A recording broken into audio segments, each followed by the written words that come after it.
final goal is to eradicate humanity as we know it. Once you understand the final destination, it becomes much easier to look back and identify the psychological conditioning, the biological tampering, the cultural grooming, and the educational prepping that we have been subjected to for decades in preparation to making us accept a post-human future. It takes a lot of physical and psychological abuse to get an intelligent species like ours to agree to its own extinction.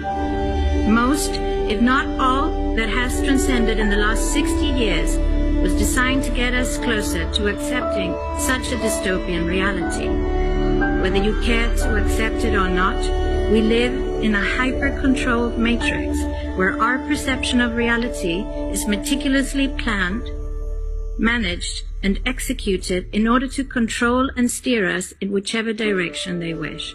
And the direction is a post-human world. For this, they first needed to destabilize, dehumanize, and demoralize humanity through every means possible.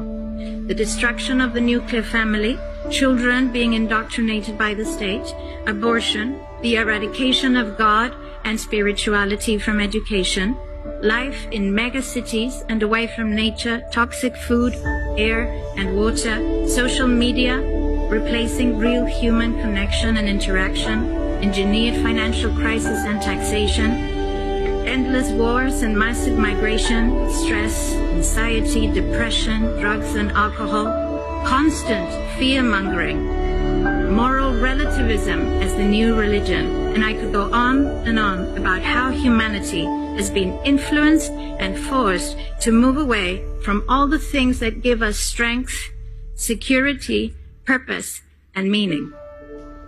A weak, immoral, disconnected, ignorant, and unhealthy population is an easy target for the next stage, the creation of an entire generation of androgynous beings.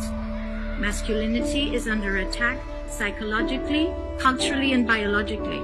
Women are being replaced in sports, entertainment, and politics by men pretending to be women. And children are being indoctrinated at school to think that gender is a choice. The transgender movement is not a grassroots movement. It comes from the top. It has nothing to do with people's freedom of expression, sexuality, or civil rights. It's an evil psyop with a clear agenda to get us closer to transhumanism by making us question the most fundamental notion of human identity, our gender.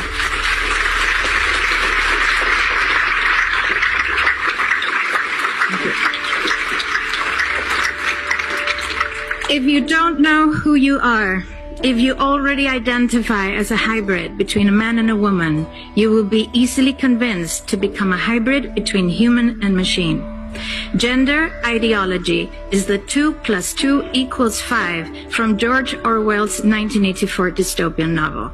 It's the final test to see whether we will follow the most absurd party line towards our own extinction. But 2 + 2 = 4.